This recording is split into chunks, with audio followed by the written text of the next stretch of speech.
I finally made the transition to Apple Silicon. In this video, I'm going to tell you the story of how I decided to make finally this transition. Also, I am going to give you the specs of the computer that I ended up buying and why, in my opinion, for productivity purposes, there is nothing better right now than a Mac with Apple Silicon. Let's get to it.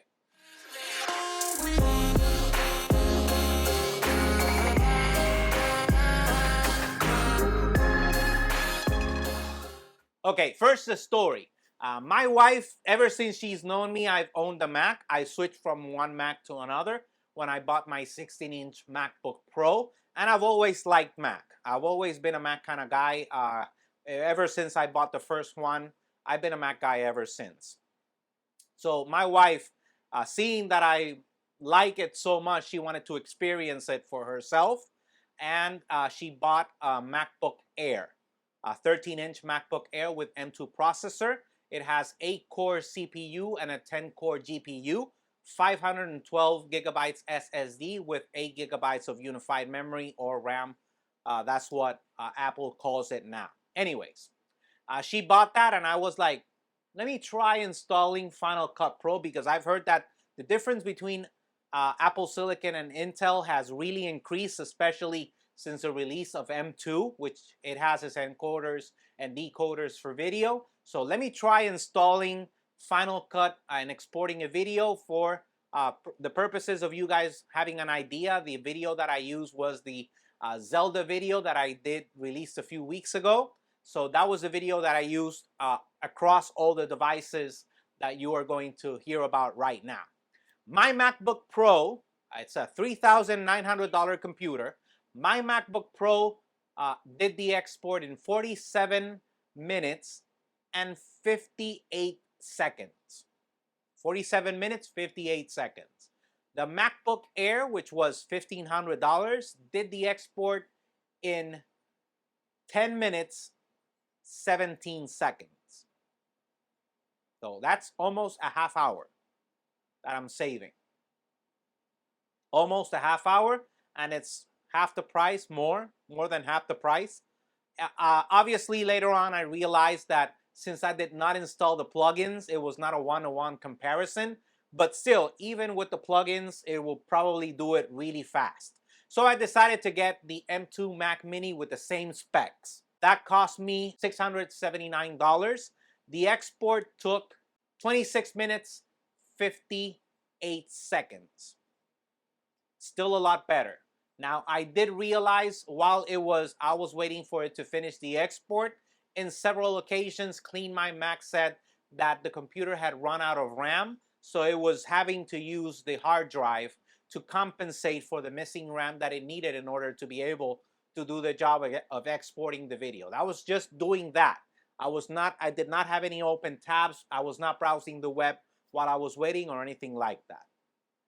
So then I said, okay, let me then bump up to 16 gigabytes of unified memory. But when I started doing my research, everybody said that if you're going to go to the 16 gigabytes of unified memory and the 512 SSD, just go for the M2, whether it's for the M2 Pro, whether it's a laptop or a desktop.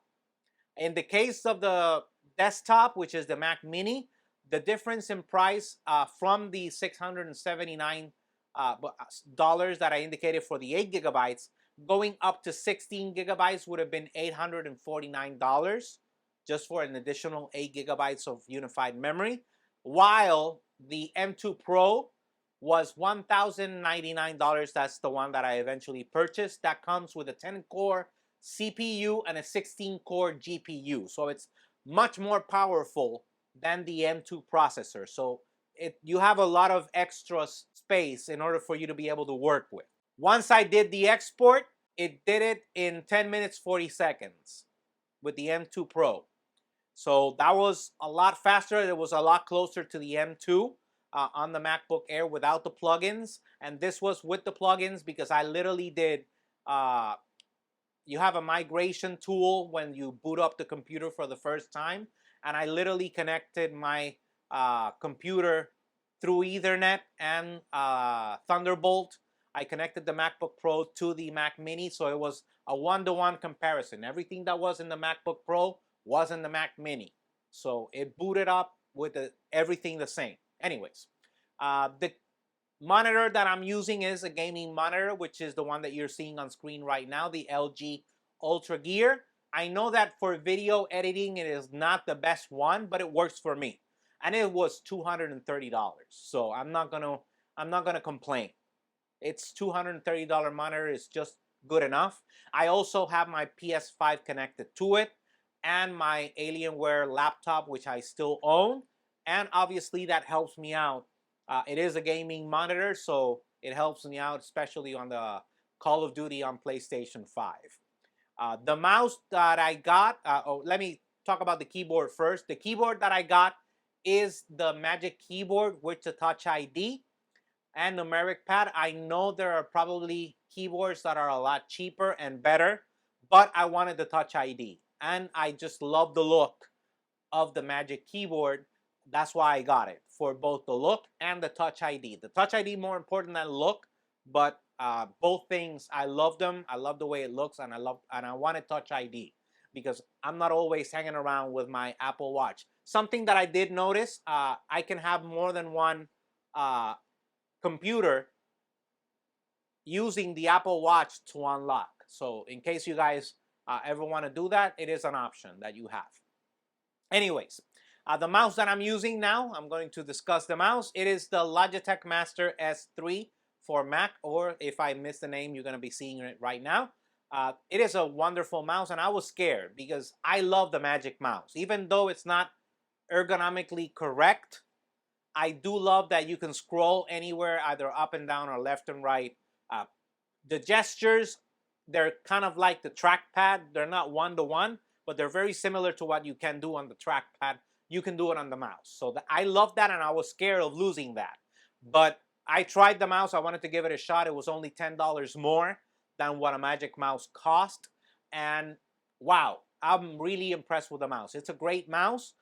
You can install an app on your Mac, and you can have, depending on the app that you have open, have the buttons do different things or take different actions. So it's actually very, very good. I actually wound up liking it a lot.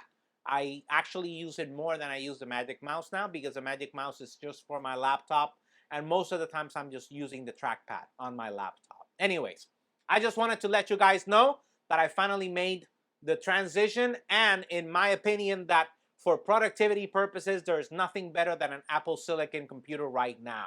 So especially if you guys want to do it for productivity, make sure that you have overhead to work with, both processor, memory, and storage.